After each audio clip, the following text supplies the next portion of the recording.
I moved. Does that make a difference? Now let you leave the spot. Let's see. See something again. Testing. Can you hear me now? Mm-hmm. So, look at the camera and You tell. look at Keith. You look at Keith. Oh, you can look at me. All right. Well, I'll tell you what. Tell me your name, when you were born, where you were born, and in what order were you born, and who were your parents? My grandfather was William Beauregard Madden. And that was your maternal or paternal grandfather? I don't know what you mean by That was your father's father? that. Was my father's father. Okay. And my grandmother, my grandfather was born in 18 something. 18, he was born 6 years after the Civil War. 6 years after 18. 1863? Yeah. Or 18, what was it? Before 1863. 1863. Okay. So he was born in slavery. He was born as a slave. Well, 1856, right? Yeah. If he was born in 1856, he was definitely a slave. No, he was born in 61. He was still a slave. Slaves didn't become emancipated until 1865, was it? Or 1863, I forget that. I think he was born in 1861. I got the paper somewhere. Okay. So he was born around there. He was born during the slavery time. Okay. Yeah. And His name was William Beauregard. William Beauregard Madden. Was that his real name? Nobody had a real name at that time. Was that his master's name? That was his master's name, Madden? Madden. But I thought that his real name was something else, and he took Madden because it Well, wasn't associated with Now, the now, slave. my brother that's 6 years older than I am, who's still alive, he'll be 90 years old in June 2nd. He swore me the secret for many, many years. He says, "You're not a Madden, you're a Lee." And I couldn't tell nobody because he swore me not to tell anybody that I was a Lee, because he wanted me to be a Madden. So you took whatever the master's name was, that was your name. Okay. So his wife, Adeline, was a mulatto. Her father was white, her mother was a slave owner. Mhm. And the white But man, wasn't he a mulatto as well? well, he was, Because he had cold blue eyes. yeah, well, he was mixed too. But see, that was nothing unusual at that time Sure. because you were nothing but property, and they used property at their will, Sure. and the women didn't have no say over it. Mm-hmm. So that's how it was. But his eyes were blue. His eyes was blue, just like my sister Sudie's eyes was. Sudie's eyes. Well, sparkling blue eyes in there. And my mother's father was East Indian. Mm. I don't know whether he's from Bangladesh or Now, was that your mother's grandfather or mother's father? my mother's grandfather. Okay. So your mother's grandfather came directly from India. He came to boat. He was in Louisiana. I don't know how he got off the boat, whether he owned the boat or what, but I know he ran away from slavery. They tried to make a slave out of him, and he just ran. He ran. He said, "Wait 1 minute. I am not a slave. You will not capture me." So he married him a woman who was a mulatto. A mulatto as well. Uh-huh. Montilla. Mm. No, Matilda. no, her name was Mary too. Mary. Montilla was on the Kenlow side. Okay. So my oldest brother Albert, he died when he was 89. he remember him. He remembers them? Yeah, because they lived down the lane from Papa Joe. We call Grandpa Smith Papa Joe. And Papa Joe was the Indian's son. The Indian Indians. and the mulatto. Yes. He had cold, straight hair. That's where you get, from the mother's side, that's where you get your good hair from. Okay, good here. Not from Daddy's side, because Daddy's hair came from Grandpa's wife, which was, Grandpa had hair about that long, you know?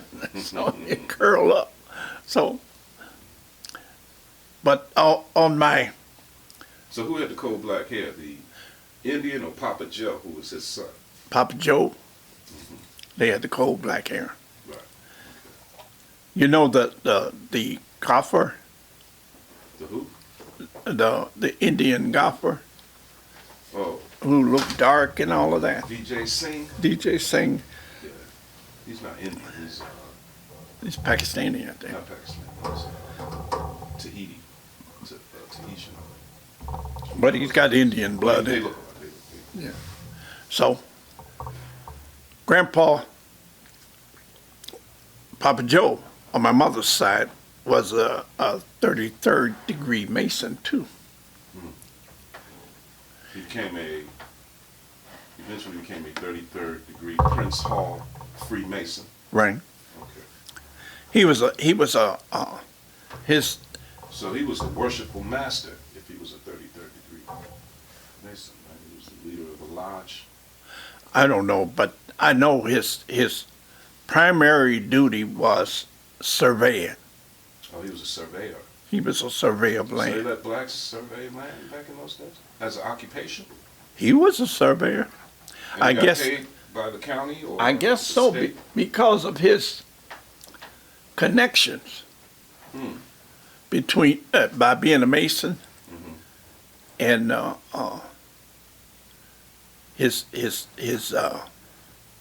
they were educated too on my mother's side. Also, on my father's side, he built churches and schools.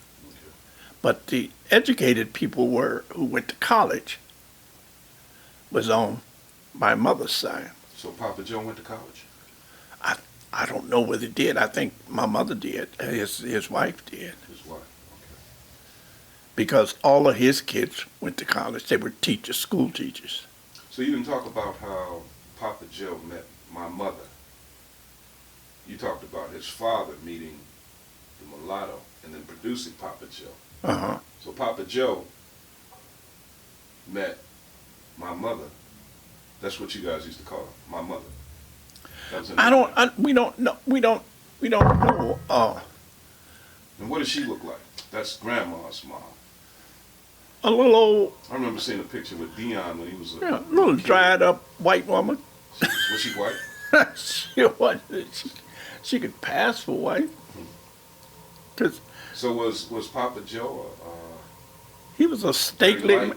stately man with good hair, was he light skinned?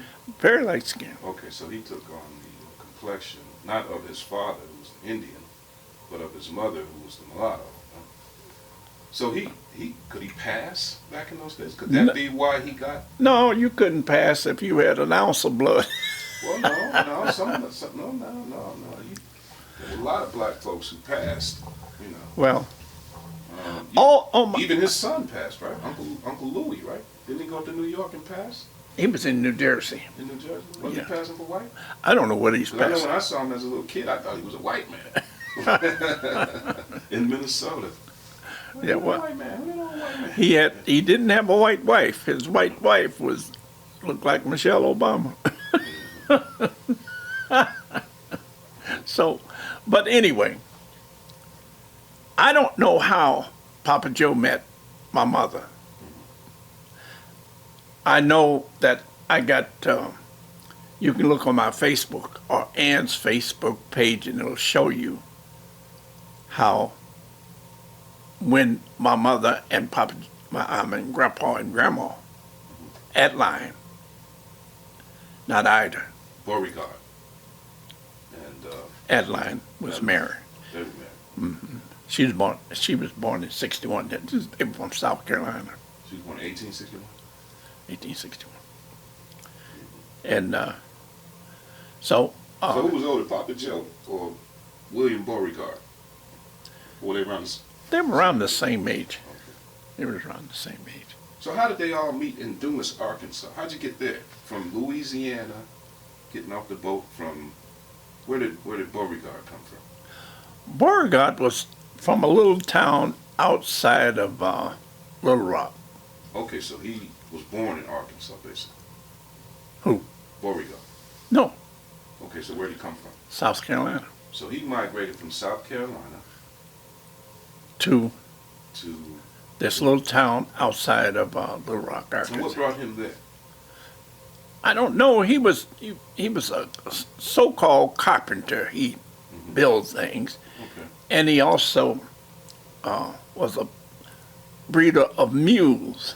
You know, you took a Donkey and a horse. donkey and a horse, and you got mules.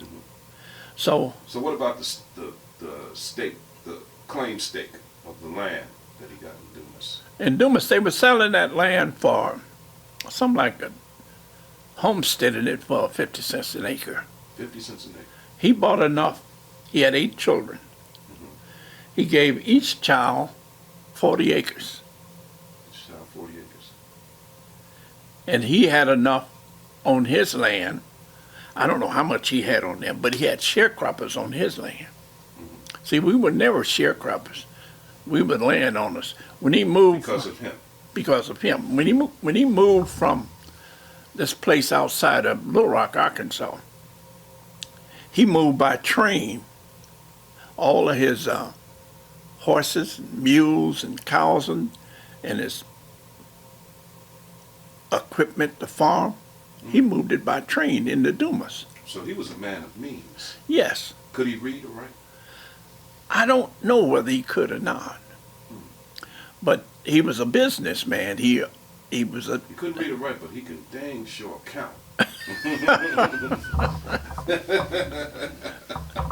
That's for certain. he had enough, and he set my father up 3 times. What do you mean? First, Daddy lived on his farm, on Grandpa's farm. Okay. Then he moved off of Grandpa's farm to a place called Wells Bow. Now who's daddy? Let's back up. That's my father.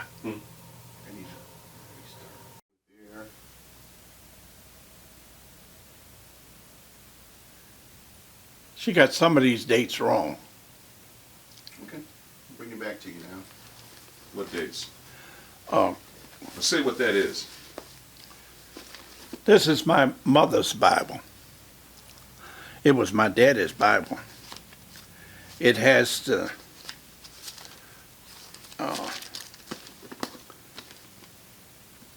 Basically the genealogy of her children. it has. Here's the most interesting thing that I found about it. Albert Laney Sr., Mary E. Smith. They was married on the 1st of February, not on your birthday, Tim, but it was 1921 in Dumas, Arkansas. Close to Philip's birthday. Now here's the thing. 1921 1921. in Dumas, Arkansas. Reverend J. D. Dale Married him? married her. Guess who was the witness? Don't know. Sam Madden. Grandpa's brother. Yeah, that was a little bit older than him. Now, J.D. Dale is interesting because Uncle Sam's oldest son, Simeon,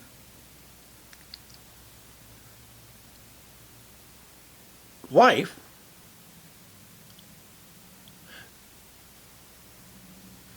they had 2 children. One of them came to your wedding, Keith. Oh. Which one? The one that lives in Both Columbia? of them. No, the one that came Oh. with Inola. Mm-hmm. I know the past. I know she passed, but she came with Inola. Mm-hmm. I remember her And- with glasses. Yeah, and so the thing that I found out that both of their grandfathers were involved in my mother and father getting married because old man Dale was her mother's father and Uncle Sam was their father's. Uncle Sam was their father? Uncle Sam was their father's father. You get it? Whose father? Uncle Sam was. Uncle Sam's father's son's Uncle Sam's son was married to Dale's daughter. Okay. You get it? Kinda. So, I'm trying to think of her name now. That lives in Georgia with Aunt, where Linda lived. The one that came to my wedding?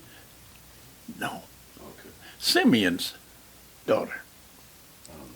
I'm not sure. In other words, we started talking and I found out that both of her grandfathers were involved in my mother's wedding. Now, Daddy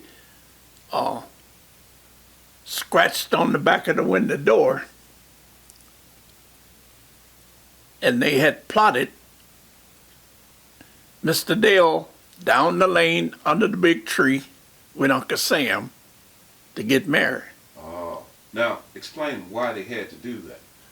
Because Mom was 15, Dad was 17. Oh. They were underage. She was underage. Well, What was the age of consent back then? as long as you could say yes, I don't know. As long as you say yes, and her daddy. don't Anyway. say- and if her daddy say no, then you got to do what they did. Now, Grandpa Smith, Papa Joe didn't want that. no. Grandpa Smith said, I know where she is. She's with that fast Laney Madden. He immediately saddled his horse with his shotgun to go get her. But when he arrived at Grandpa Madden's house, So when Papa Joe arrived at Beauregard's house, yes, okay, Beauregard sanctioned the marriage, basically. Beauregard said, look, you cannot have your daughter back. She's already my son's wife. Wow, that's cold blooded. What did Papa Joe do? He get started shooting at that point? Clap, clap, boom! He wanted to start shooting, He wanted to start shooting, but but he he couldn't do anything about that. 'Cause- he recognized it, and that was the two witnesses, and they had the paper to prove it. Wow. See, they would issue these. Well, why was she pregnant already? I mean, No, I don't think. intrusive.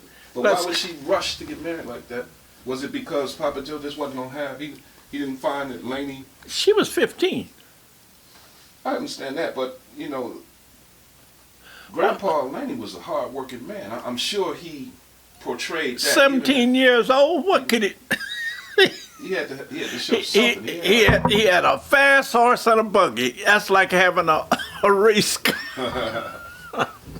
So he basically kidnapped her, but she was a willing kidnappee. Yeah, well, I mean, she see, and Albert, their first child, was born March 20. Hold on, 19. Wait a minute. Hold on. This will tell us everything, if she was pregnant or not. March 20. They married in 21. Oh, okay. So, and he was born in 22. Yeah. Okay, so yeah, she wasn't pregnant at the time. And then there was another boy that was born dead. Really? Yeah, What's his name? Thurley, You got that T-H-E-R. on there? Thurley. Wow, I never knew that. He was born 1924, 1924. March 20th. Right. Then the next Oh, child, what was his name? Thoroughly. Therlie. That's the way Mama spelled it. I don't know if it's right or not. Thurley M. What was the M for? Don't know. Then Irma Lee, Lee. She was born in 3/8/25. 25. And see, CD was born 27, 2 days. That's June 2nd, 1927. Carthudelphia. Right. How you pronounce his name? DELPHIE. CARTHAUEU. Carthu. We used to tease him, call him car tie and 2 pair of shoes. You didn't like that. No. And Where then, did you get these names from? I don't know where they got them from. Elmer, who was born between Carla and Stevie, No, CD. CD, she was born in June of 25, 1929, I mean. 29. Then you got, What happened to her? she died when she was 4 years old of cholera. Cholera. So she drank some bad water. Well, they said it was cat hair. She got some cat hair caught up. I don't know. I mean, so you could die from cholera back in those days. Yeah. And then you had, her name was Elma Mabel Madden. Emma Mabel.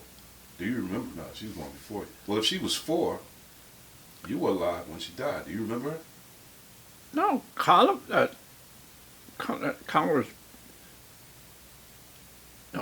was just born in 29. Carla was. Who? Carla. No. Aunt Carla was born in 31. She's 2 years older than you. Elma was born in 29. Oh, okay.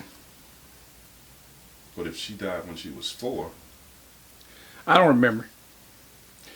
And I was, you were 1 year old. Carla was born in 29. No, 31. 31. Where Mama put 30? Oh, she's born Right there. 31. And I was born in 33.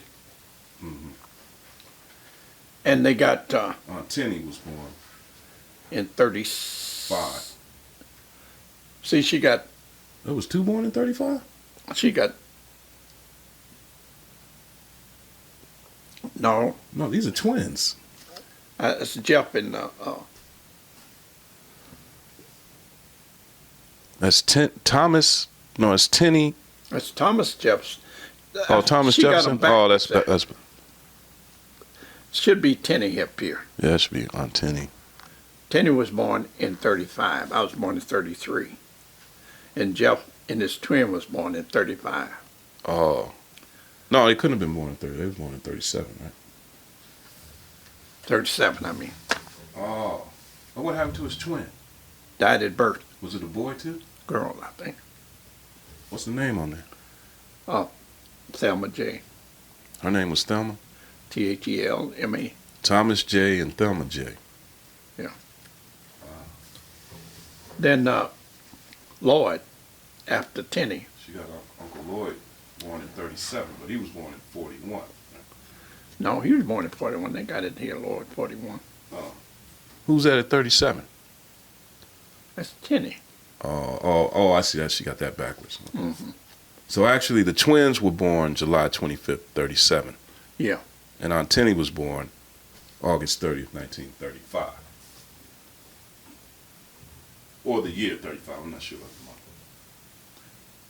She had the right date for August here for Jeff, Okay. but the wrong year. Oh, I see. Lloyd was born The in right date and the wrong year for Aunt Tenny. Yeah. Gotcha. Okay. Lloyd was born 41. 41. But Aunt Sudie was born before Uncle Lloyd, but she's below Uncle Lloyd. Yeah, well, She was born in 39. no, she was born in, I don't know how she got this. Yeah, Aunt Sudie was born 30. Aunt Sudie was born 39. Yeah. And Lloyd is behind her. Right. But she has Uncle Lloyd in front of her, so she got that a little confused. Okay. And then Aunt Ann in 42. No. This is the Tina got those off the other Bible. Okay. Where does she have Lloyd born? Uh,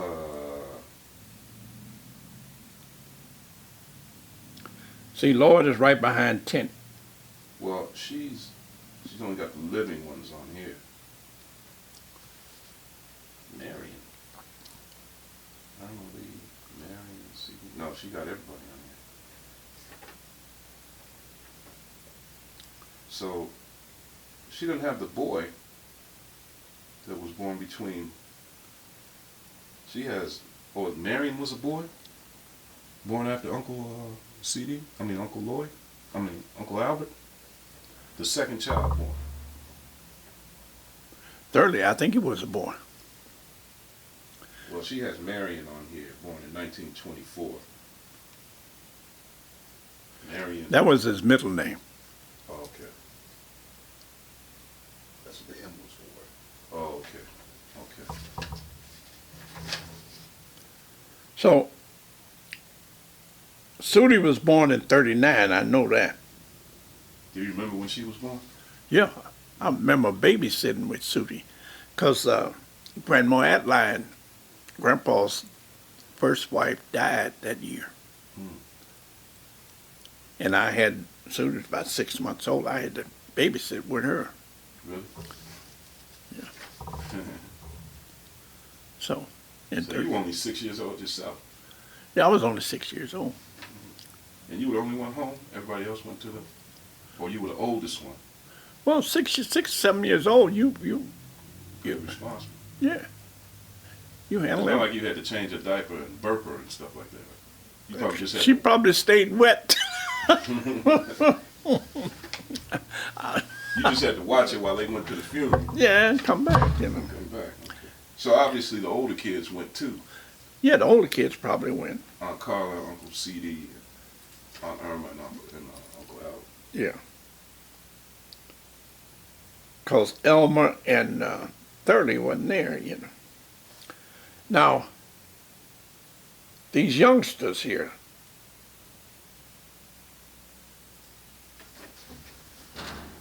Jeff, Call them youngsters, huh? Jeff and his twin, they wasn't even around. I don't know why she got that all mixed up. What year she got on that? She got this mixed up in that Bible too, because she got Thomas J. and Thelma J. August 30th, 1935. Yeah, that's And mixed Tenny B. July 25th, 1937. Yeah, that's wrong. And then Sudi May. No, October 25th. Tenny was 35. 35, right. She's 2 years younger than you. I know And Jeff, 37. that. Right. Because he's 4 years younger than you. Mm-hmm. And Thelma, his twin, died at Crip. Yes, So how many sets of twins did Grandma have? one set. She had one set of twins. 15 children. Irma had 2 sets of twins. Irma had 2 sets of twins. Yeah. Right. Right. You still have Dolores and Callie and Raymond too. Okay, Dolores. Now, Dolores Ann, May 2nd, 1942. She was just a year younger than Uncle Lloyd. see, And then Callie Payette, she's born 45. she's born in 45. It Raymond says was 44 on here. Uncle Raymond was born in 45. I know that. No, he was born in 47. 46. No, he was born in 47 because he's 2 years older than Donna. Oh, yeah, And he's, Donna's 40 was born in 49. yeah, okay. So yeah, he's born in 47. I know that. So this is wrong. They got Yep. Ramon L. born in 1945, That's Laron. and Callie Payette. What's her middle name? Rosetta. Rosetta. That's an R. Oh, they spelled that wrong. So Callie Rosetta, born in 1944. Do you remember when Callie was born? Yeah. What was that all about? Mama had what they call childbirth syndrome. She couldn't nurse. She had a high fever.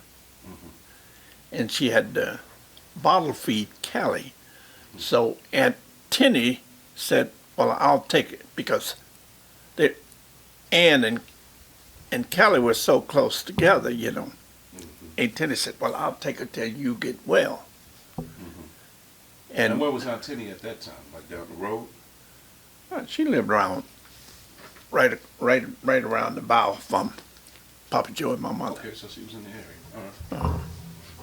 So that seemed like a reasonable thing to do. Yeah, but until she got well, lasted until she was 21, I think. So she didn't want to give her back? Is that what it was? Well, it wasn't that she didn't want to give her back. It was a thing where we thought Callie had it made.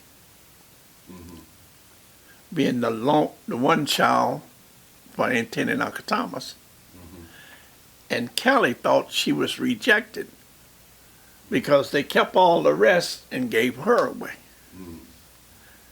It was always that void. That misconception there between But the whenever she came down to visit Mom and Dad, she would miss all the luxuries that they and she'd cry to go back. What?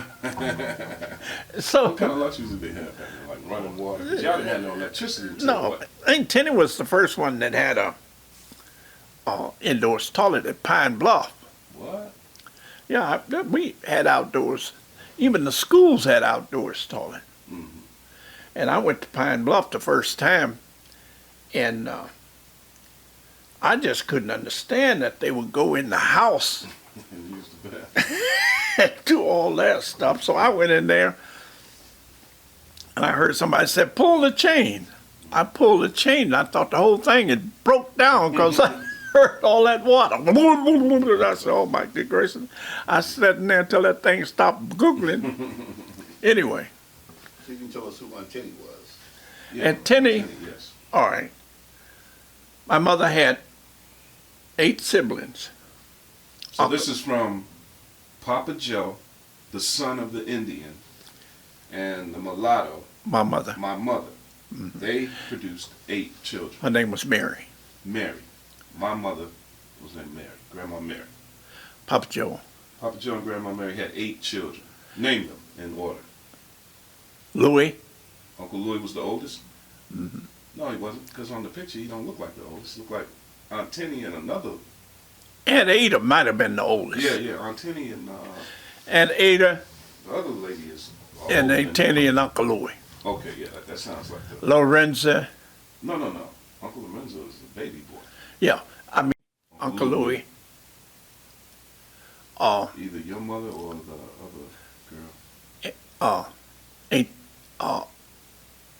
after Aunt Tinny, I think was Mama. Okay. You sure? No, I don't think so. I think there was another lady in front of her. 'Cause that Alice was behind her. You sure? Because it looked like, from that picture, it looked like Grandma is like right over Uncle Louis and then Aunt Lil. Because by their sizes, they look like that. Well, I'm telling you, Okay. it was either Aunt Ada. Grandma was born in 1906. Mary Elizabeth Smith Madden. August 22nd, 1906. Okay. But it was Aunt Ada, either Uncle Louis and Aunt Tinny. Aunt Tinny definitely older than Uncle Louis. Okay. Aunt Tinny and then Uncle Louis. Mm-hmm. Then it wasn't Alice. What was it? Mama was older than Alice. Okay. Then my mother Mary, Mm-hmm. then Alice Okay. Barabin. Then you had Uncle Lorenzo Uncle Lorenzo and Aunt Lydia. and Aunt Lydia. That's only 7. You had 7? You missing one? Ada. Picture. Aunt Ann put that picture out here on Facebook. She did. Yeah. But go ahead, continue.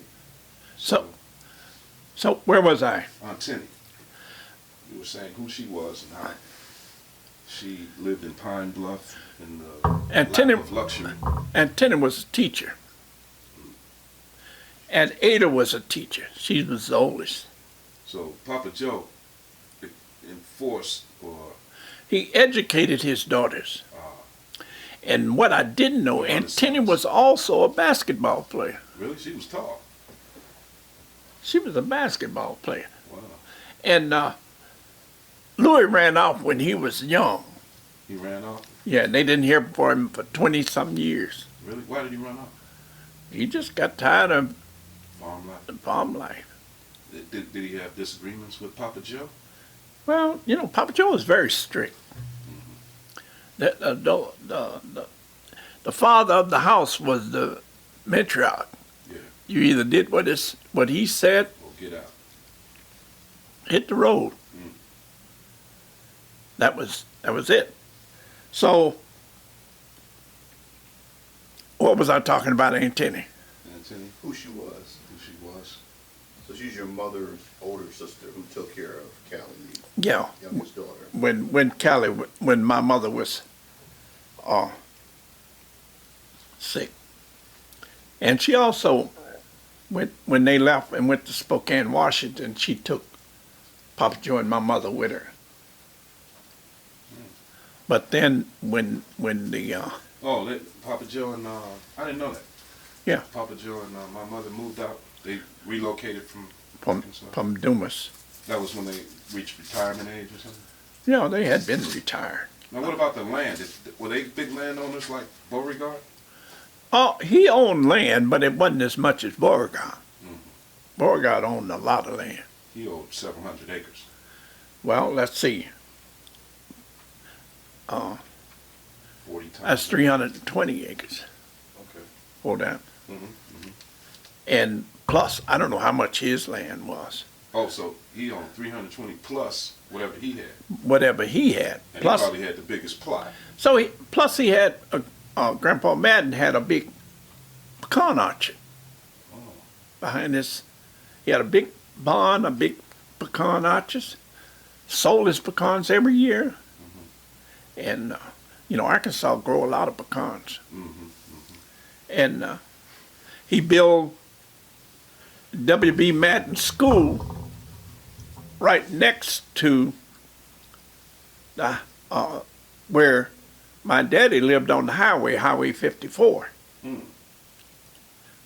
I took you all by there, you remember? I remember.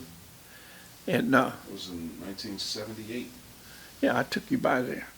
And the school wasn't there no more. I still have the deed to that land. Really? Yeah. You own the deed to that land? You own that land? Cut right here. Let's see if I can find it. Take a picture of it. If you sit down, put it in front of the Go camera. ahead, sit down. Put it in front of the camera, stretch it out. Are you smiling? Okay, now bring it down and tell us what it is. Okay, this is a deed to. I'll let Keith read the contents of it. This is, hold on for my glasses.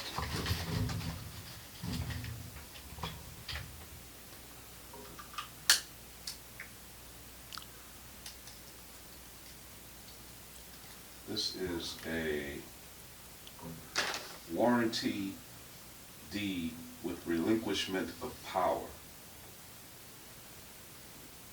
Know all men by these presents that we, W.B. Madden and Adeline Bailey Madden,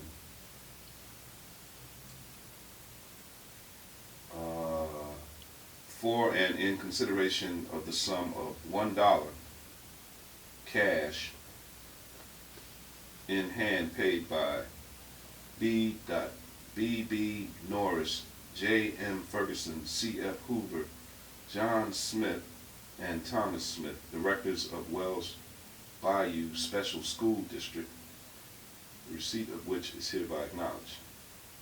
Do hereby grant, bargain, sell, and convey unto the said B.B. Norris, J.M. Ferguson, these people, and assigned forever the following lands lying in the county of Lincoln and state. So they sold. Keep reading. For Keep $1? reading. Keep reading. State of Arkansas. Beginning at the southeast corner of the southeast of northwest of section 27, township 9, south range 5 west, thence north with the east line of said southeast of northwest 629 feet to a point on Garrett Bridge to Dumas Highway, then following the said right of way line in a southwesterly direction 1,175 feet to point of beginning, thence north 52 by 45 magnitude and right angle to said north right of way line 145.2 feet to a point, thence south 37 by 15 east magnitude 300 feet to a point, blah blah blah. That's a lot of land. To have and to hold the same unto the said B.B. Norris, J.M. Ferguson, C.F. Hoover, John Smith, and Thomas Smith, directors of Wells Bayou School District, and unto their successors, heirs, and assigns forever with all, what is that, appoint, I don't know what that is, apprentices, thereunto belonging. And I hereby covenant with said B.B. Norris, J.M. Ferguson, C.F. Hoover, John Smith, Thomas Smith, directors of Wells Bayou Special School District, that I will forever warrant and defend the title to the said land against all claims, whatever. I, Adeline Bailey Madden, wife of the said W.B. Madden, for and in consideration of the said sum of money, do hereby release and relinquish unto the said B.B. Norris, J.M. Ferguson, C.F. Hoover, John Smith, and Thomas Smith, directors of Wells Bayou Special School District, all my rights of dower and homestead in and to the said lands. Witness November 1935, W.B. Madden, Adeline Bailey Madden. So he sold all this land for $1? He gave it over for a school. It was For $1. it was supposed to be returned. It doesn't say that anywhere on here. Was it ever returned? No. Of course not. This says forever. Why would you return anything when you got a plot of land this massive for $1? Why would he sell it so cheap? Land was cheap back then. No, that's worth more than $1. What's the story behind that? Well, tell them who ran the school. These people with their names on it, and they could do with it whatever they wanted to do with Were it. they white? They were not black, let's put it that way. Okay. Who was the teacher at the school? I'm trying to figure out how they get all this land for $1. It was homesteaded. No. That's your grandfather and your grandmother selling them all that land for $1. I thought it was leasing. That ain't no lease. That's a warranty of deed.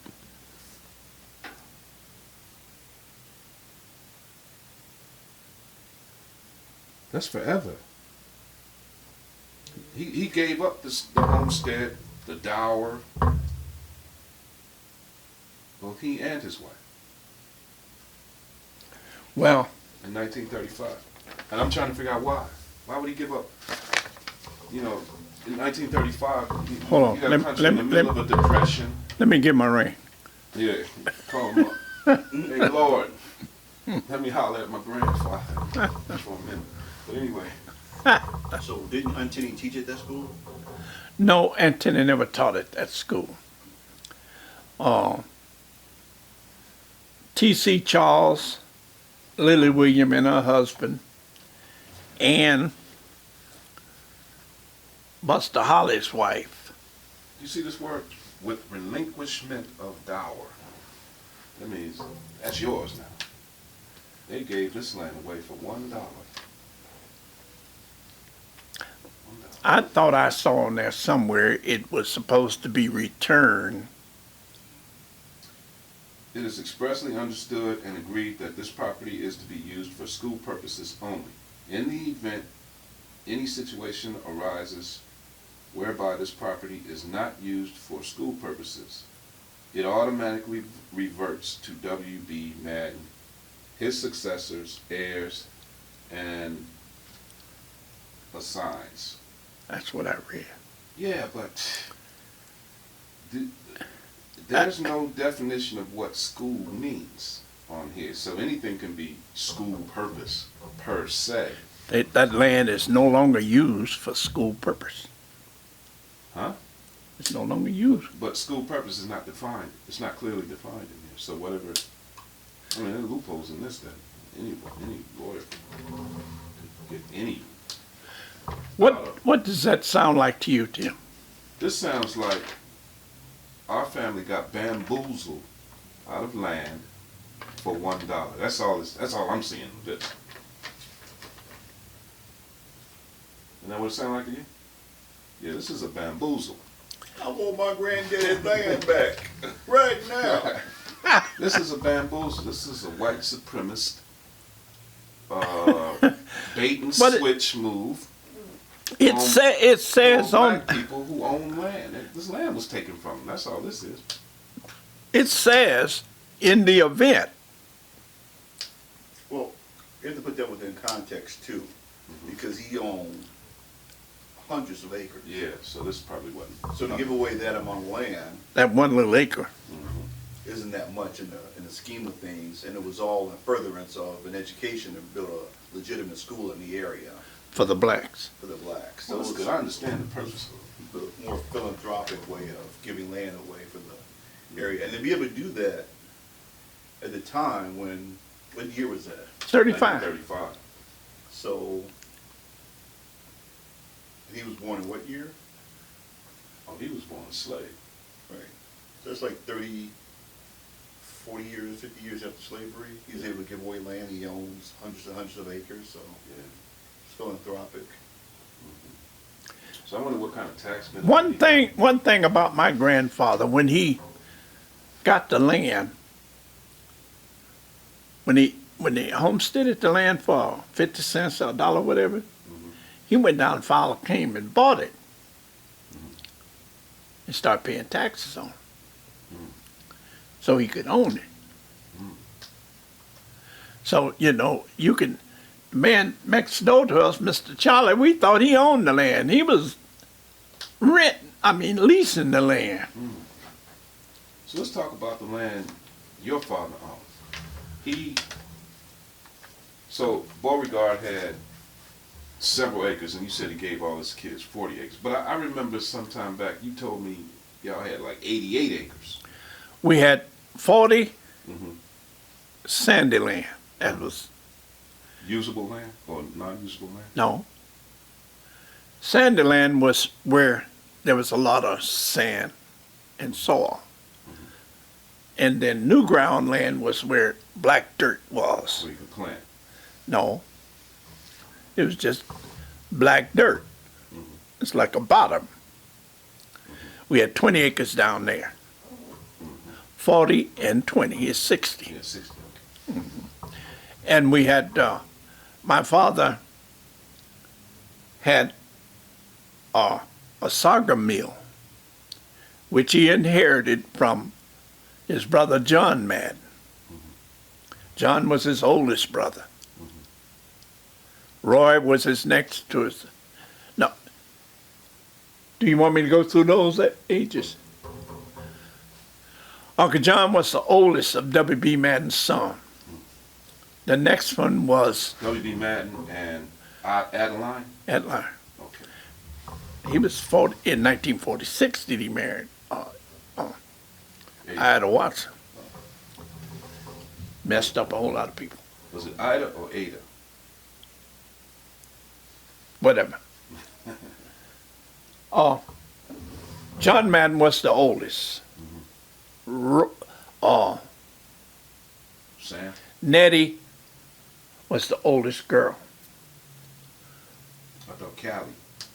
Roy, then Callie. Let's see, it's John, Nettie, Roy, Callie. That's 4. Then you had, after Callie,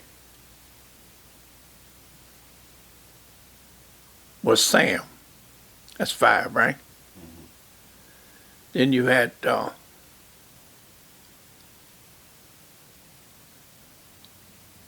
after Sam, I know it was Daddy and Mary. Daddy's the youngest, so it was Mary. No, he's older than Mary.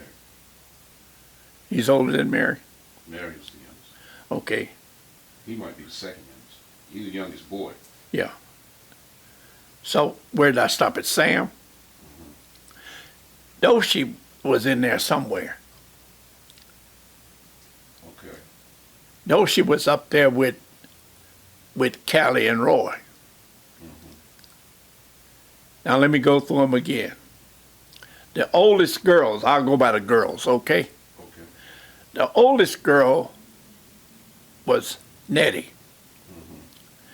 Then Callie. Then Dosha. Then Mary. That's 4, right? The boys, John, Roy, Sam, and Laney. That's 8, isn't it? That is. So, And I got a picture of all of them. you got a picture of all of them? Yeah, as soon as I find it. So, Here they go. okay, let me see it. I can show it. Show it to the camera. That looked like Chase Boyd, boy. Put your arms out. Bring it out there.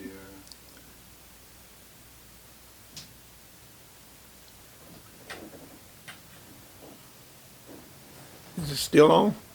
Yep.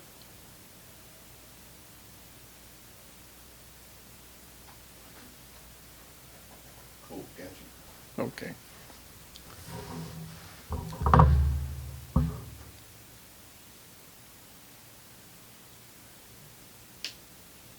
Don't that look like that looks so much like Chase. Show Till. I've seen it. He's seen it. Yeah, it was just like, wow. Now where did I stop off? We were talking about. I wanted to get to what happened to the land that Laney, Beauregard's youngest son, inherited. That Laney and his 15 children inherited. What happened to that 60 Acres of land. 60 acres of land? Dad and I built a funeral home in Dumas, Arkansas. And Just you two? yeah, he and I did a lot of things together. We remodeled our house. But anyway, we built a funeral home, Brown's Funeral Home, and they got tired of it because it was kind of Laney rigged. They didn't like the funeral home? He moved to a better place. Okay. So we converted it into rental property. So you owned it. Yeah, we This is owned on your land? and we had it insured On your land? in Dumas. We Dumas, okay. bought the lot. Oh, okay. And they, one of the tenants left the iron on and burned the house down. Right. Insurance paid him, I think, $2,200 for it after he got through fighting. So he said, well, I'll build my house. I'll redo my house. But the white people said, no, we're not going to let you build on the highway like this. Said it'd make you look too uppity. They didn't want black folks to be seen? No, Like that? although we had a filling station and a little store and a sorghum mill, which we got from Uncle John. I started that That's long. what you're talking about, yeah. Yeah. Now, what is a sorghum mill? It's a sorghum mill where sorghum grows and tastes better when it's grown on sandy land because it's sweeter. If it's grown in dark land, it's stronger. What is sorghum? Sorghum is cane, Sugar cane? sugar cane. You heard of ribbon cane, and cane, but it's cane with a head on it that does seeds on it. We grew that, and you put it through a grinder, the juice, and cook the juice, and make syrup out of it. So sorghum is syrup. Yeah, you heard of sorghum. Molasses or something Yeah, like that. sorghum molasses. Okay. So we had, So you produced this sorghum and sold it? well, he would, people who had sorghum around the farms around there, they'd bring it to us, and we would, Converted to we converted to molasses for him. for a fee. Well, he would usually get a barrel of molasses for it. Okay. It was a bartering, Yeah, sure. bartering thing. In exchange of something. Right. Yeah, that's- And he also had, he was the, We're talking about grandpa. to my W.B. Madden's youngest son, Yeah, Grandpa Lane. your grandpa, Right. my daddy. He would also had a Advil and a where he sharpened pliers, Oh, an anvil. Advil, Okay. and one of those things that you grind, Mm-hmm. and a big old. Like a sharpening stone. It was a where you know what a blacksmith has this thing in his. Mm-hmm. Oh, yeah. Yeah, the name. And he would sharpen pliers. Horseshoes and stuff? Yeah, he'd take horseshoes. He could put horseshoes on horses and mules and things like Now, that. all of this in the sorghum mill? No, this was in addition. in addition. Okay. He would sharpen the pliers for people around there. We also had a tractor, John Deere tractor. We had a store, filling station, John Deere tractor, And this was around what time? At the peak? 1945, 46. 1945, 46. We're talking about. Yeah, it came because Daddy missed the payment. They came and repossessed all that stuff. Really? You missed a payment on what? I don't know. He probably didn't miss the payment, just didn't realize that he had, Now, could he I think, a sixth grade education. Okay. But he had a $1 million entrepreneurship mind. he, In other words, he was a stone cold hustler, he, but a hard worker. he was, no, he didn't. They believe in working us. Oh, he worked hard. Suda didn't work, though. Oh, Sudi didn't work? No. Why not? She wasn't going out in the field. Too pretty for that. No, she too much like Daddy. She wasn't gonna work. Everybody else go out there and pick that cotton. See, we pick cotton for $4 a hundred That's $4 per 100 pounds? per 100 pound. We chop cotton from sun up to sundown for $2 a day. $2 a day. $2 a day. Now, when you say, who got that money? Like each one of y'all got $2 a day? Well, Daddy would collect it Oh. and give us 50 cents. Oh. So he would get basically He was $2 per every kid a day.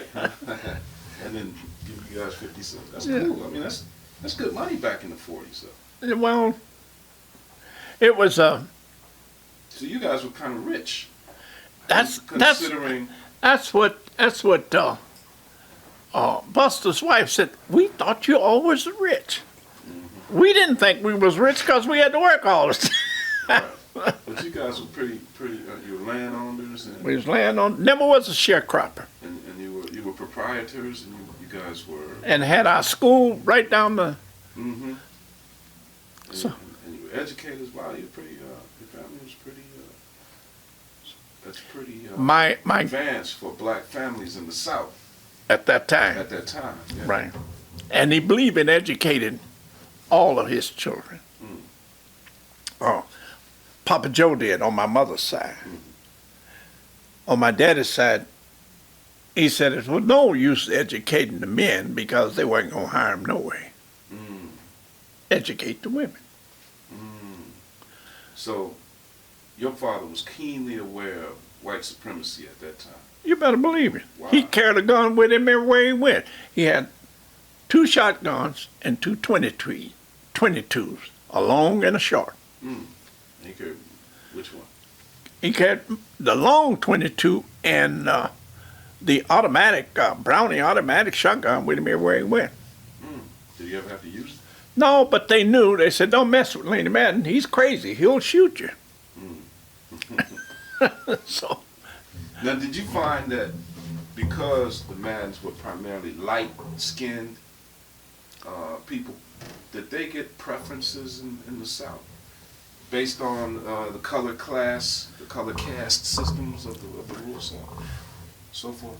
You find that helped him become who he, for instance, if a darker man was carrying a gun, it would have raised a little more suspicion and ire from the white community. well, I think it versus was a light- because we were landowners. Okay.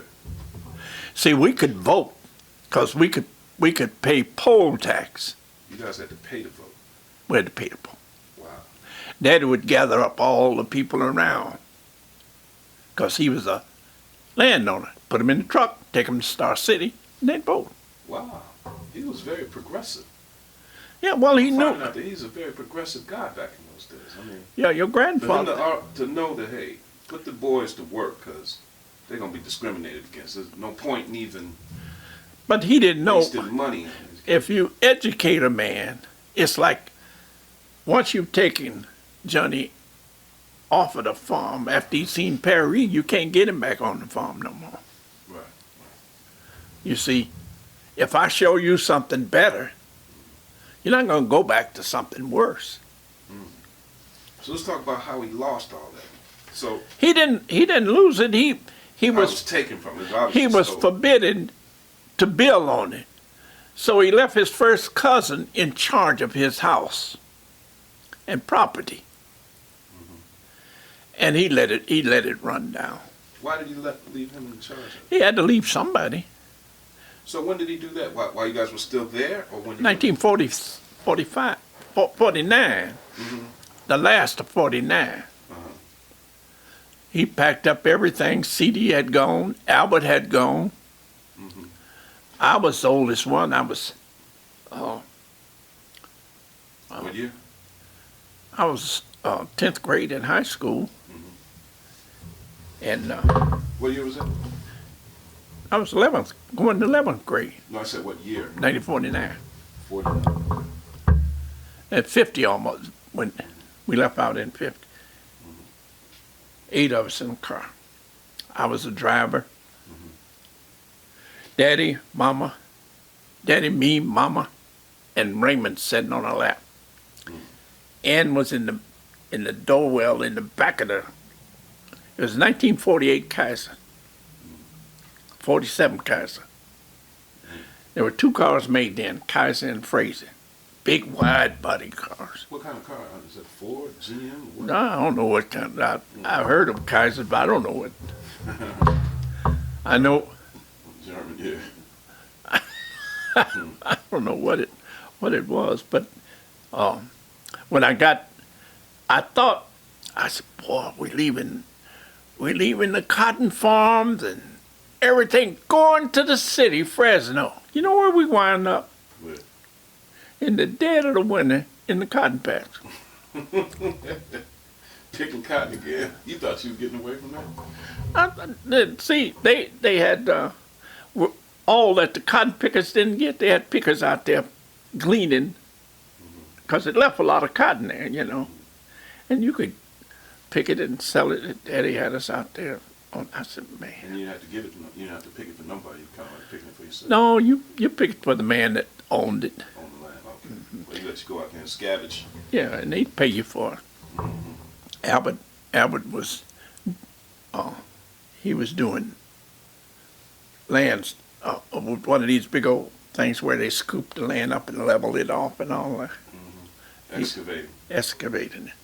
That was his thing. CD was driving a truck somewhere in Oakland. So everybody moved. So Uncle Albert was in California already? Uncle Albert was in California. That's what caused Grandpa to go out there? You already knew? No, his sister was out there. Callie was out there. Oh, she was the first one out there. Yeah. So we got everybody together.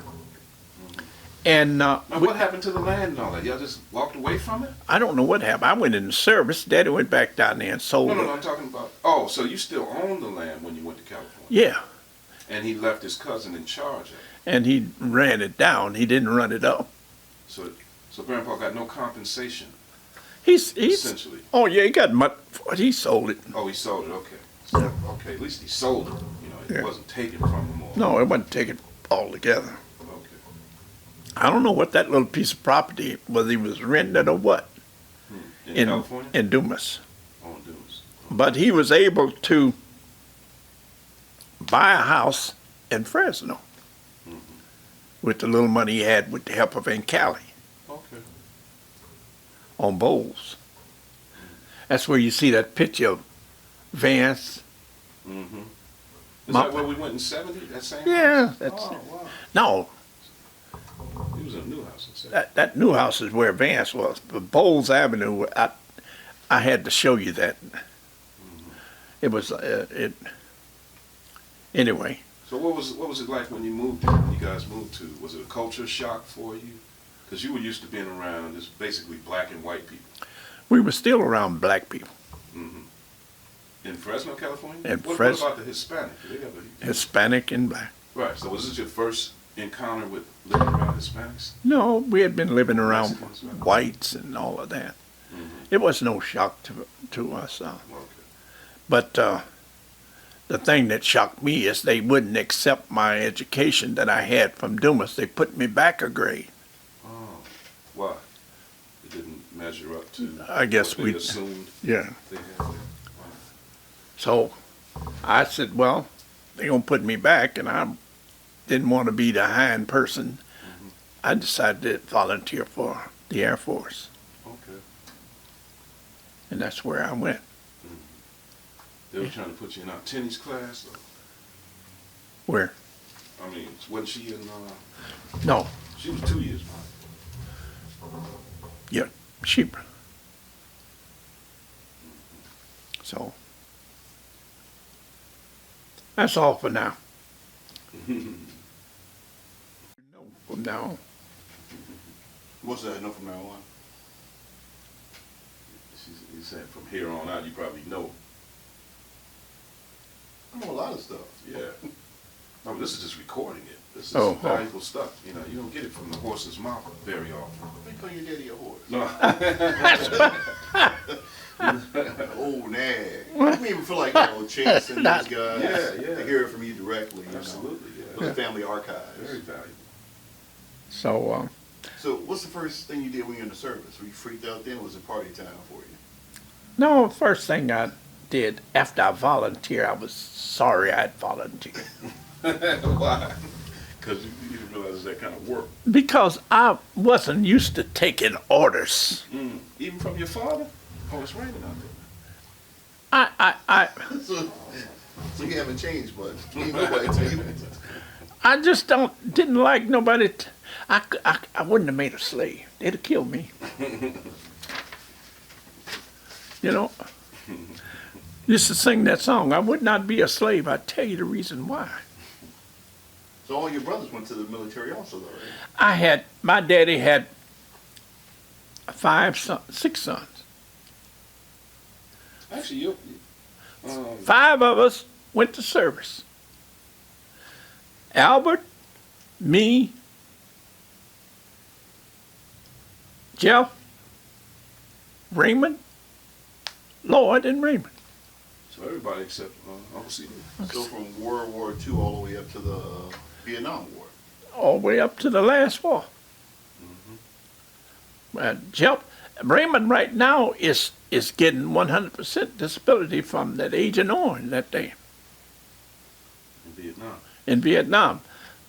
So if anybody has a reason to be a proud American, my father produced 6 sons and 5 of us Served this country. served this country. I remember when I was in service, the thing that really got to me, I was riding a Greyhound bus from California to Florida. I got on the Greyhound bus in Fresno, California. I'm sitting up front talking to the driver. This Texan got on in Texas somewhere. He pulled off his cowboy hat, put on his bus driver's hat, and said to me, "Nigger, you either go to the back or get off. You got 2 choices." What'd you say? Was I he wanted- bigger than you? No, it wasn't a matter of him being bigger than me or me fighting, but it was the system. He was operating under the system. Jim Crow, yeah. So I went to the back just like the rest of them and complained. And what I didn't know, I was going to Florida. I didn't know Florida was as prejudiced as it was. Why were you going to Florida? Going down to Cape Canaveral.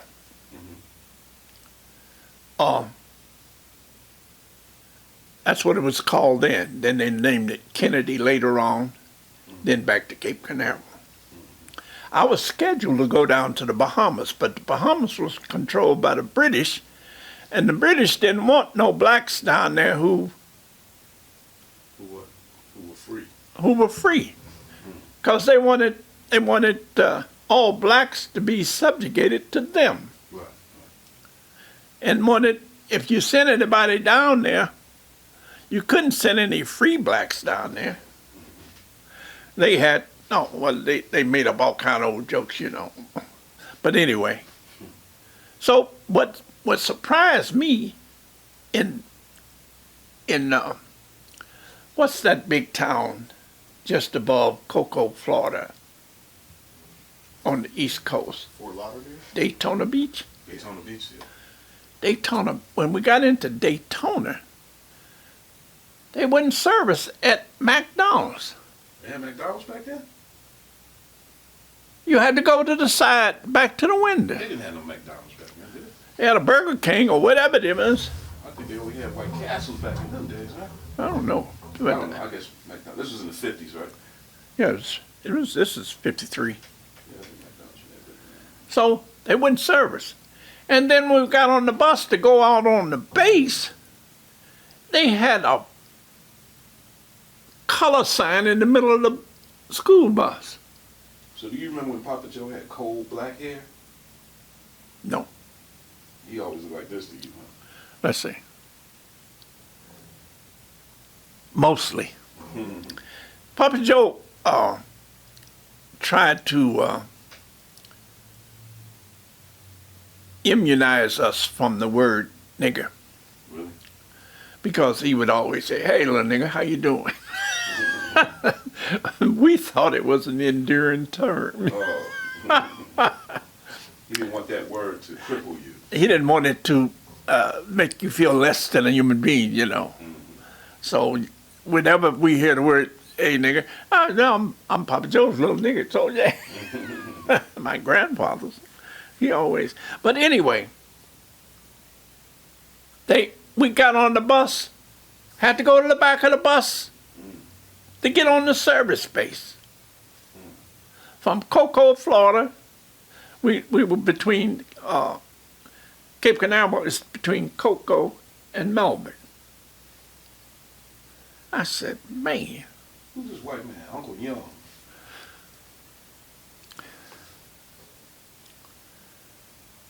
He looked just like a white man. You knew him growing up? Uncle Young, I'll tell you something. Old man farmer, they used to come out on the highway. We lived on the highway, Highway 54. And they'd sit on the porch and thumb a ride into Dumas. And there was an old white farmer by the name of Mr. Farmer. Uncle Young thumbed the ride and went out there, and Callie was slow about getting out there. And old man farmer said, I ain't got time to wait on her. She should have been out here with you. He took off. Uncle Young got down the street. Here come Uncle Young, come back with all dirt in his hair and everything. He opened the door and fell out of the truck. Oh, he got out of the truck. He was married to Aunt Callie? He was married to Aunt Callie. That's Aunt Callie? Yeah, that's Aunt Callie there. Where'd you get that picture from? That's on the Madden Campbell website. Yes. So that's your Do you know who that is? Oldest brother, oldest sister, No. second oldest sister. Yeah, Nettie was the oldest. That's Young and Clyde. I went to school with Clyde. Which one? That's Clyde, the younger one? Young one here. Hold on, you gonna mess it up. The youngest one, he your age? No, he wasn't my age. He was CD's age. Oh, he's older than you. Yeah.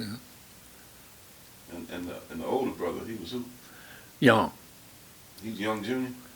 Yeah, Young was an alcoholic, The oldest boy or the father? the oldest boy. Uncle Young was just a hard-working old man. And he identified as black. He was black. Look at this guy, man. Oh, I remember that one. That's Holly, right? What's his last name? No, that's Young. Campbell. Campbell, yeah. Young Campbell. He had them white person's ears flying off. Yeah. You should see his brother. Now, when Grandpa Beauregard married Ida Watson, which is their mother. Oh, their mother? Young's mother? Yeah. Wait a minute. So, wait a minute. This is their mother. His son married his mother's. They supposed to be sisters and brothers, right? They stepsisters. But they were already married and had grandchildren. Oh, okay. This was 1946 when he married them. Mm-hmm. And who's the girl? Let's see. Is that their daughter? She don't look nothing like him. That's Young's wife, I think. Hmm? Oh, Young. Oh. Young's wife. Yeah. Okay. Uncle Young looked just like an old hillbilly, don't He look like a showing up right man. he? Aunt Callie was fair skinned too. Yeah, she wasn't that light, no. You know, she got her 8th grade education. They had a piece on her in the paper. Oh yeah, I saw that out here too. You did?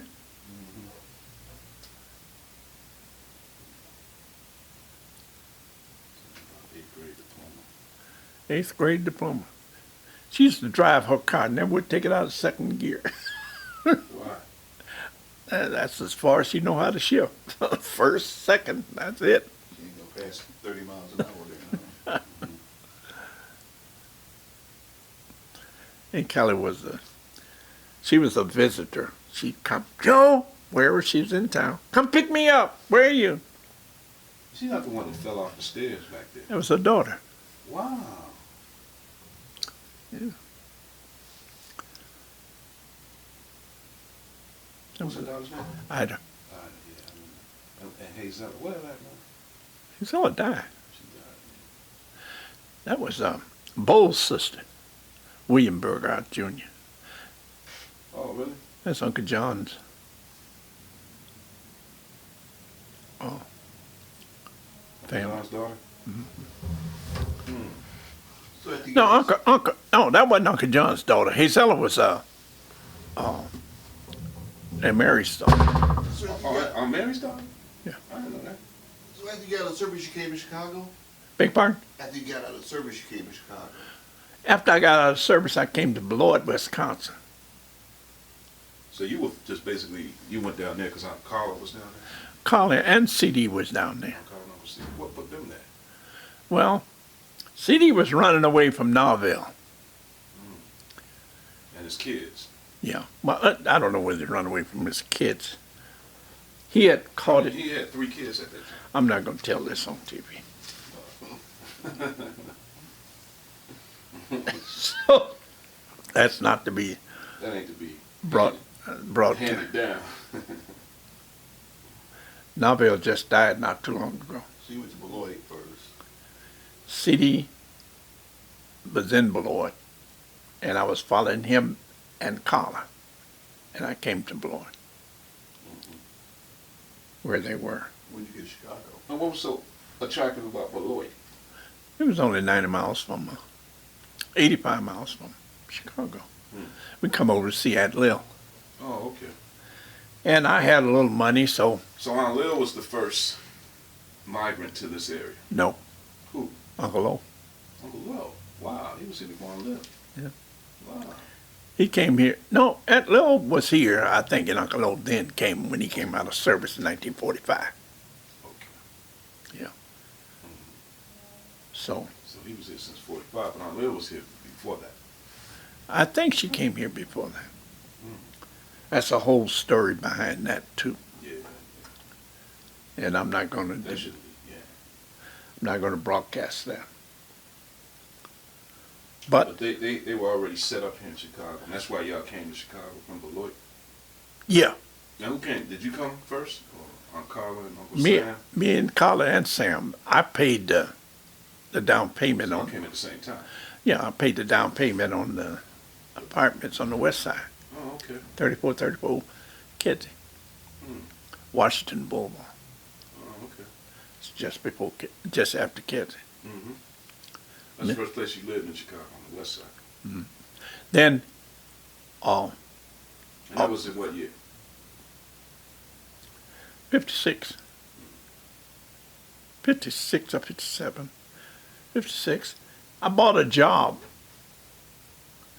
$20. And Sam had got a job working for International Harvester. Told me about it. And I took off to go out and see about it. They hired me. And when I got back to the job that I'd bought for $20, they fired me. I said, thank you. What was the job you bought for $20? Oh, it was making tripods for cameras. Those things like, Yeah. but they pull out, like this, Periscope. like that. That frame there, Yeah. we used to make those. And so you took off without, Now I told them I was taking off. but you wasn't supposed to. They didn't play that. They had my check waiting on me. But I'd already secured a job. So you knew the risk you were taking when you took off.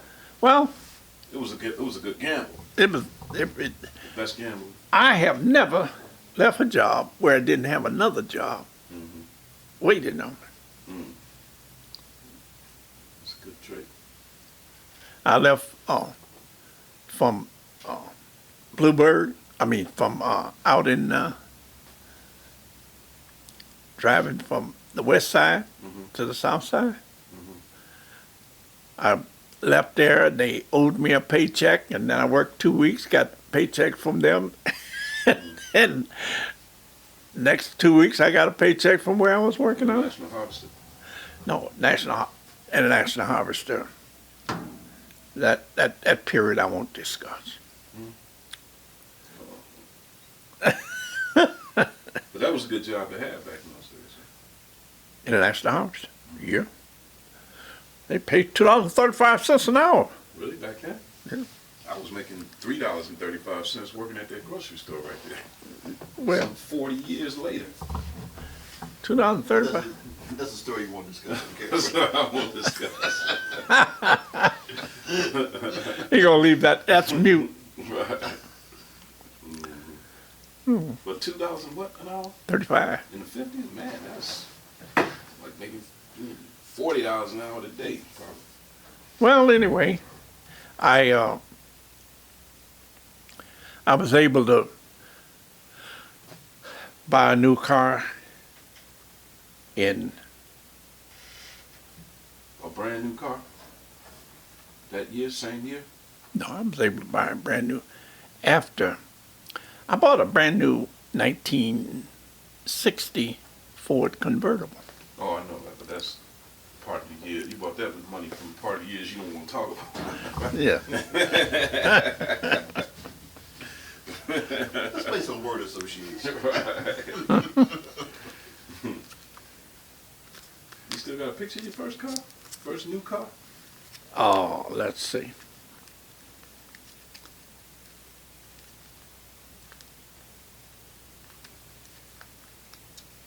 See if I still have a picture.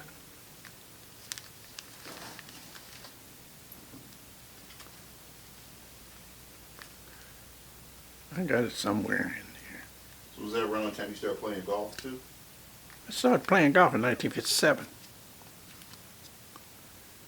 Jimmy was the first one that introduced us to golf. Was he a good player? Jimmy was pretty good. Who was Jimmy? Jimmy Wilson. Also known as Uncle Jimmy. Yep. Hey, did you call him Uncle Jimmy? Yes, I did. Glad to call him Uncle Jimmy. If you call him something else, what would happen to you? You might get a 22 in your butt. Jimmy was. He was a good man, huh?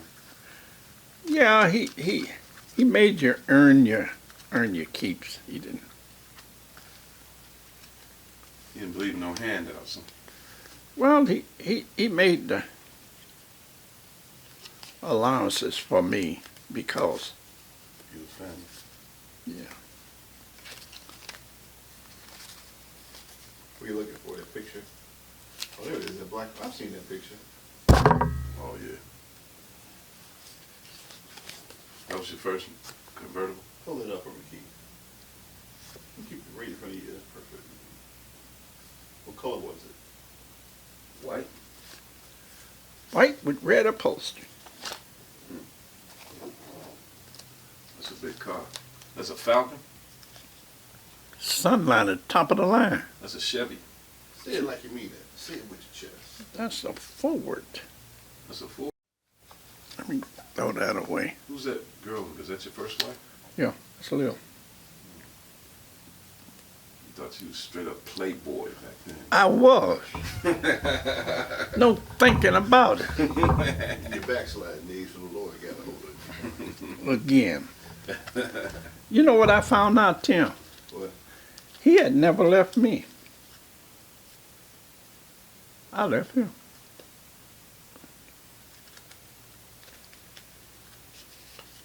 When he said, I'll never leave you nor forsake you. So all that time you didn't talk about what your dad did as a minister. Mm-hmm.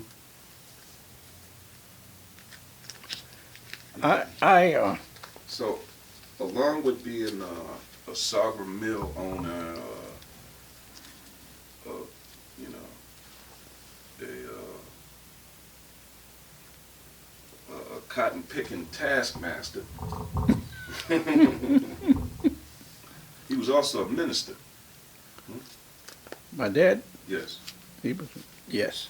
Now, what was his position? He was a pastor of a church, He, assistant pastor. he made, he got put out of the church more so because he was a rebel.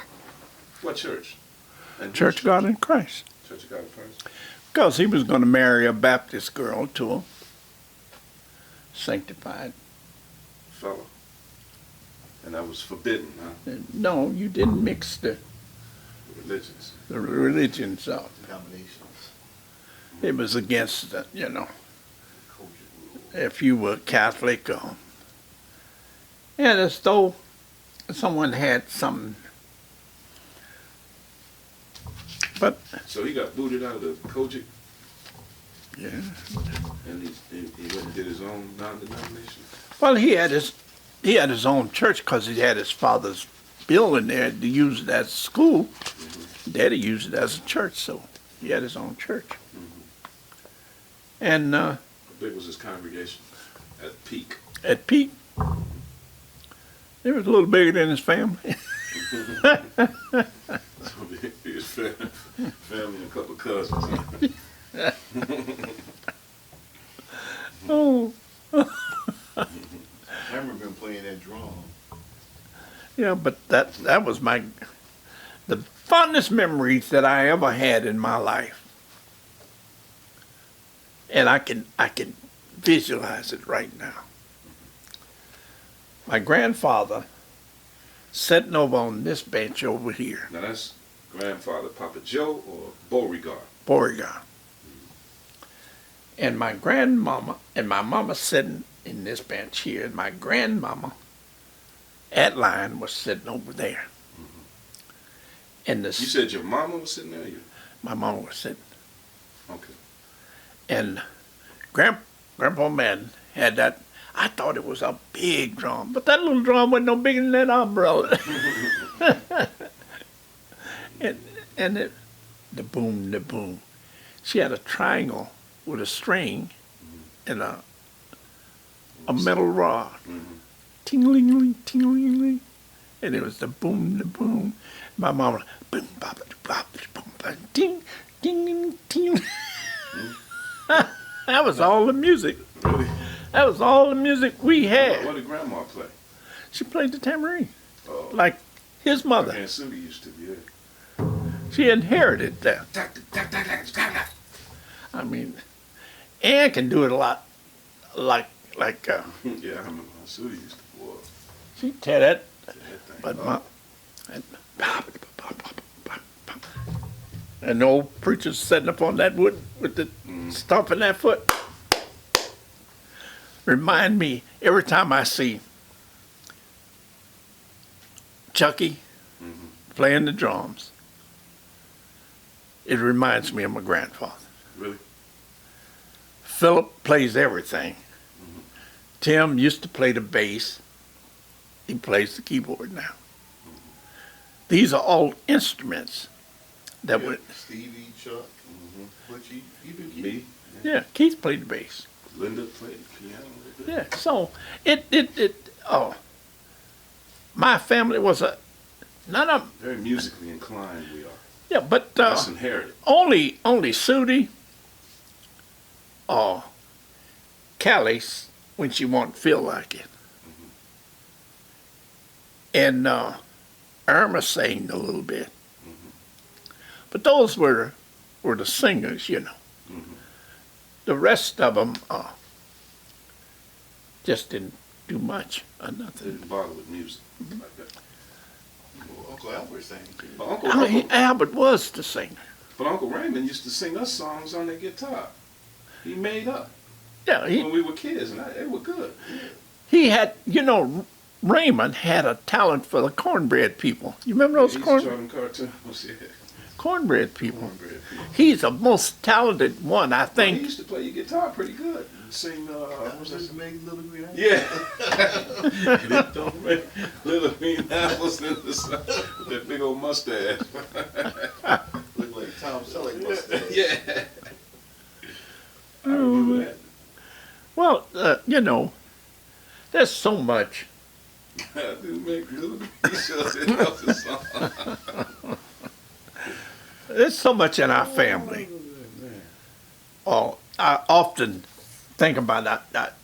If you don't believe it, ask Sudie, you know, but you can't do that no more. And those are the things that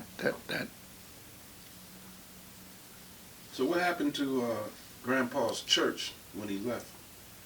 How did that? Did he take that to California with him? no, they I mean, the congregation. I mean, well, you were a congregation, so yeah, he took y'all. So what I'm saying is, did he establish another church? he had several churches there. in Fresno. You all went to one, didn't you? Mhm. So he had several churches there. Got some named after it too, right?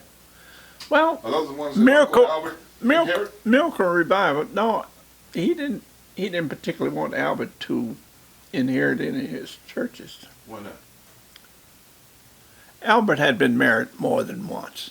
Oh, yeah, that was Daddy was a stickler for Kojic. well, one wife, one husband. He They didn't. didn't believe in divorce.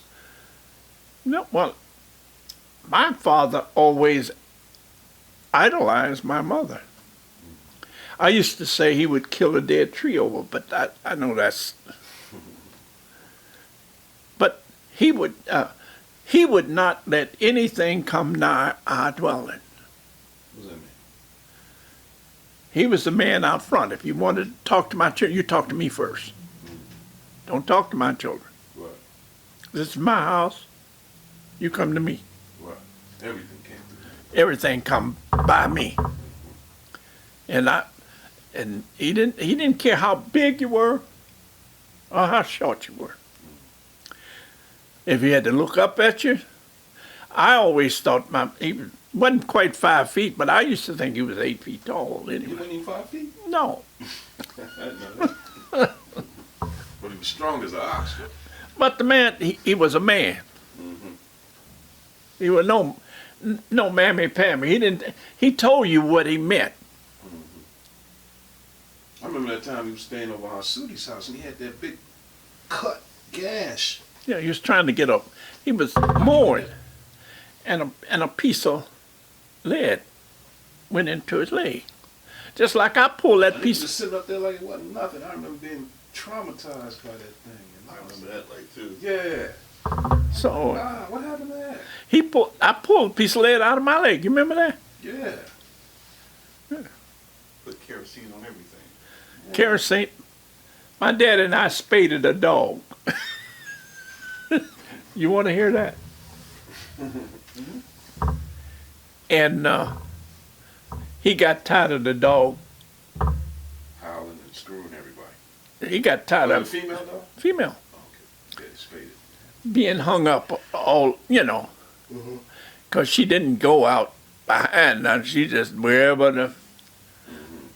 So he took her. She had a lot of puppies, obviously. A lot of litters. Yeah, well, you give them away. Her name was Wren. Wren was the best retriever we had. Was it a golden retriever? Golden retriever. She was respected by the hogs. I told you about that. Right. She was respected by the horses, and she was respected by the cows. She'd make them break back in the pasture instead of out. She was pretty vicious. Huh? Yeah. We were down in the woods, and a rattlesnake was up on this little island. Daddy told Wren to watch that rattlesnake till we got back. When we got back, he pulled off a limb and hooked his leather, Belt. no, spinner strap. Made a loop out of it, put a fork on the snake's head, and led the snake home. Tied him to the peach tree, because he was going to take him. It was a rattlesnake? It was a rattlesnake. What was he going to do with it? He was trying to sell it. Sell the rattlesnake? Sell the rattlesnake. Did he sell it? No, they told him, said, Laney, all we got to do is go over here in the woods, and there's all plenty of rattlesnakes. Mama said she prayed all night. What? So he left the snake there. She was scared of snakes? No, she just didn't want, because I had scared Mama, because me and Jeff was down in the woods near sunset looking for the cows, and on this path, I guess I rolled up about 3 feet from the snake. It was in a core like that, rattling it. And I told Jeff, I said, Jeff, go around behind him and make him get out of his core. So when Jeff did, I took a stick and beat his head in, just to a pulp. Then I wrapped him around my neck and carried him home. You sure he was dead? Well, he wasn't. His tail wasn't dead, but his head was dead. Mm-hmm. I knew his head was dead because I beat. So I told Mama, I said, when she saw that snake, my mother almost fainted. She thought I had picked up Daddy's traits, you know. So, but getting back to operating on that dog, Mm-hmm. we took that dog, hung him up on the same type of.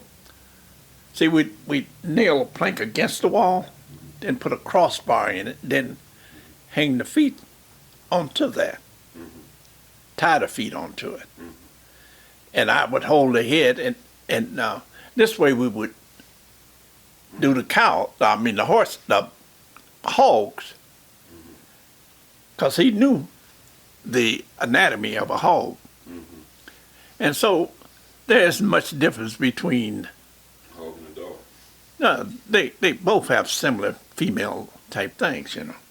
So he took some coal oil, which was our antibiotic, and dipped the razor blade down in it, you know, and he, right under her little vagina there, he clicked it and stuck his finger down in there, see? Because that inner tube that holds everything in, you know, like a hernia or something, you know, that sac holds your intestines in. And so he went straight down that line. There's a line from there. That's probably a lot of blood, huh? No blood at all in there. What? Didn't bleed a tiny bit. I don't know how he knew that, but there was no blood in that. We didn't cross no blood veins in it. Yeah. We went straight down, and these two little white lines from the vagina going to the eggs, he cut those and dipped them in coal oil, tied the string up, and He tied didn't them. remove nothing. No, he just clipped them and tied them, Clip the fallopian tubes, basically. and then took a needle, dipped it in coal oil, and stitched the dog up. Less than a week, she was healed. But she was in pain when I don't think so. she wasn't like you holding her head. She wasn't. She wasn't trying to bite me. I mean, that was, you know, she was the pet. So, after I was keeping the pressure off of her legs too up there, and he told me how to hold her, and I was, he went on and did the operation. Sewed her back up, let her down. She didn't have no little dogs following her no more. Wow. And she was still just as good. Oh yeah, all you had to do was say, "Ren." The hogs would buck their ears, the cows would buck their ears. They wouldn't know where Ren was. What would y'all feed Ren? She ate regular dog food. We didn't have no special food for dogs. So y'all went to the store and got regular dog food? We didn't buy no regular dog food. What you She ate what y'all had. She ate leftovers. Scraps. Ate the same thing the hogs ate, basically. She didn't drink no slop, you know. Hogs eat anything. But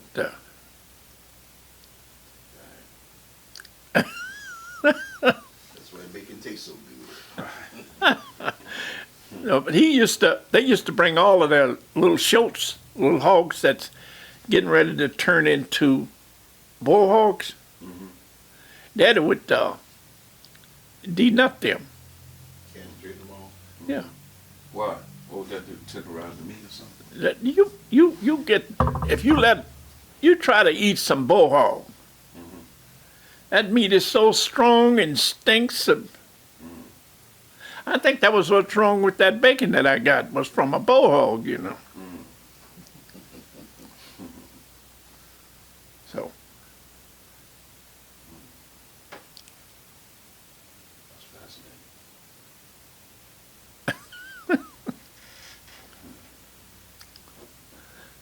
That's good stuff. I gotta get ready to roll. All right, man. Any other questions of Mr. Matt Warren? No, that's enough right there. you'd be surprised where we learn how to swim, though. But the old creek. We call it a bayou. That's what they call it on here. Bayou. Wells Bay. You have any contests off the bridge? No, we swim buck naked. I mean, we'd hang our overalls on the bushes, jump into that water. It was full of moccasins and Wow. lamp peels and Leeches? Probably not leeches. yeah, it had leeches in there. But Y'all didn't know no better. well, we Country folks. jump in that water and swim. It'd be cold. No, it would be kind of warm. We jumped in. Mosquitoes all over the place. Not then, not that time. Balmatharma was the biggest bow, and we jumped in Balmatharma. And just as we jumped in and got out there, here come a big old water moccasin. Coming towards you? No. Oozing down the bank. We had to sit out there and tread water till that moccasin got out of sight.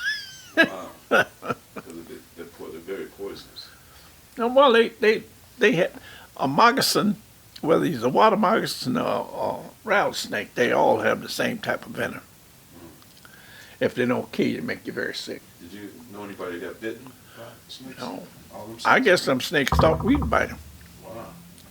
It's how you kill so many of their family members, they stayed away from you.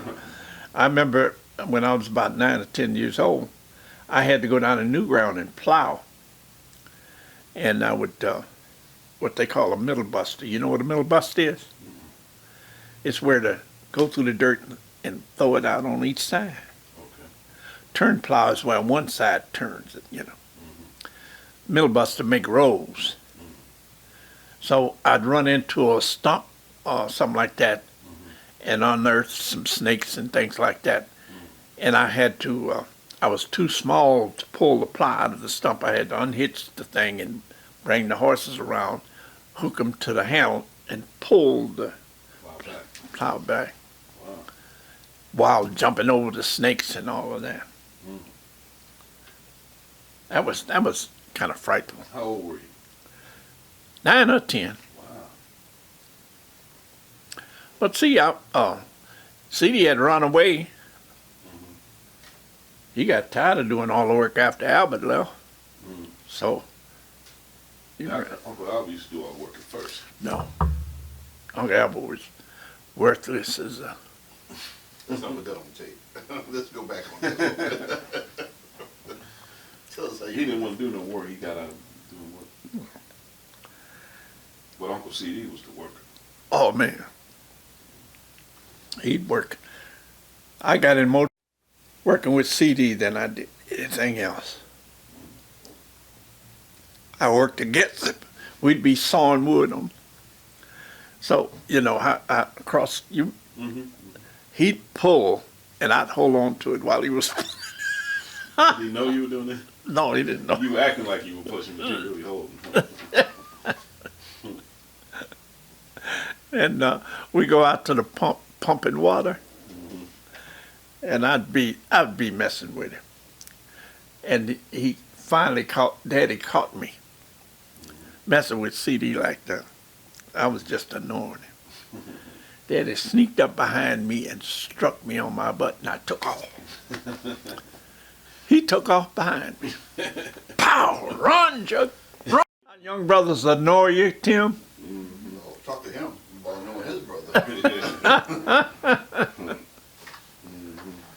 Oh, man. Yeah, stories right there. You back taping again? Yeah, I just had to change the battery. Oh. I gotta get ready to go on the field. So you good? I don't think Keith has any more questions. Well, I can't think of any offhand. What I really want to know is how y'all got, how you walked away from all that land. We didn't basically walk away. We was asked to leave. Really? Yes. Now get back to that. Actually, you were asked to leave because you were talking about they didn't want you to put nothing on the road. They didn't want you to build a house that's worth anything on the road. Because we lived on Highway 54. Now, who is they? Obviously, people who were in control. of the area or who had influence over the area. So, and they were obviously white. So when we say they, we're talking about the white people that oversaw it or probably owned most of the land in the area. If they didn't own it, that's what we found now, Wow. that they was only leasing it. Mm. And they had sharecroppers on the property what they was leasing. Mm. And they didn't do the work, the sharecroppers did the work. Wow. And they would get mad at us because we had a tractor and all that stuff. We wasn't doing nothing. We were the laziest group in the bunch. Man. So people were paying you because they were sharecropping off of your land. Well, they were paying my grandfather. We didn't. We'd hire some people in to work I'm talking out. about your father. So he didn't, the land that your grandfather gave your father. Yeah. Or did he still actually still own it? He just, No. My dad owned it, okay. but He didn't buy no sharecroppers. He didn't pay no sharecroppers. He had 15 kids. Why would he pay? why would he sharecropper? Yeah, why would he sharecropper? He owned the land and had enough hands to work No, I'm it. saying, yeah, he had enough hands to work. I'm not saying him a sharecropper, but him buying sharecroppers or helping out. Well, poor- you know poor what a kids. sharecropper is? It's a cotton picker, right? No. What? Sharecropper lives on your land, and they work your farm like it's theirs. Oh. And you give them a certain amount of money to work it. Plus free room and board. Well, they lived on your land. You had a truck garden, you grow most of your food anyway. Yeah. So, at the end of the year, after you pick your cotton and sold it, he would tell you what you owe. And you would always owe more than what you had. So you never could finish paying him. So we had to we didn't have to worry about that. You had to worry about other stuff like people scheming to get that land from up under you. We didn't worry about it too much about that because most of the people around there were poor as we were, we thought. We thought they were richer, but they were poorer than we were. Mm. And Was your father good with money? no, No. How about grandma? Grandma was good with the house. She cooked 3 good hot meals a day. But Every day. every day. And she owned, they had what they call a 4-H club. She came second in baking. She could make some rolls that would, oh man. From scratch. Well, she knew how to make them. So, and we, You know how to fry some fish too. From Minnesota, boy. yeah, well, Aunt Tenny Aunt Leon was the one that could fry fish. And that fish up there was good. Oh, too. that It fish was was sweet. Yeah, it was sweet. That crappie and I just love it. And Tenny Aunt Leon would fry that little crappie in the bones. You could eat the whole thing. Mm-hmm. We missed smelt season, didn't we, Tim? Yep, March. Y'all be smelting stiff? No. You ain't smelting in years. He bring his stuff out, so driver. I used to hate doing that. It was cold out there. Well, they do it now. South, you've been on the South Lake, the new Lakeshore Drive. Yeah. They do it right out there. Really? Mm-hmm. That's what we used to do. 31st Street Beach? No. I'm talking about South Lakeshore Drive. You talking about, They've extended Lakeshore Drive south now. have it? Yeah. You mean past Calumet? You know where the clubhouse used to be over there? What'd they call it? Inland Steel. Past 79th Street, between 79th Street and 93rd Street. Yeah. Where yeah. Bubba's They extended daddy. South Shore Drive all the way out there. Wow, I didn't know that. Yeah, take a drive out there. Yeah, I'm gonna take a drive. And they got, see you guys out there with the nets and everything. Smell fishing out there? Yeah. Yeah, we're out there. Used to be kind of highly polluted out there, right? Like, Well, now it's a little better. yeah. Better than it was. Mm-hmm. Just give me today's date, Uncle Joe. It's the 3rd? It's April 3rd, Monday, April 3rd, 20,000, 2017. 2017. Your age? My age? I am, 83. I was going to say 38. You got jokes. Turned it on. No, I'm 83. I was born in 1933, Be 84 in a couple of months. September 27th. And show everybody your sexy eyebrow.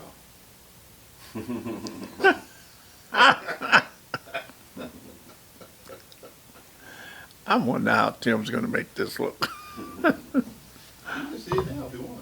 Let's see it.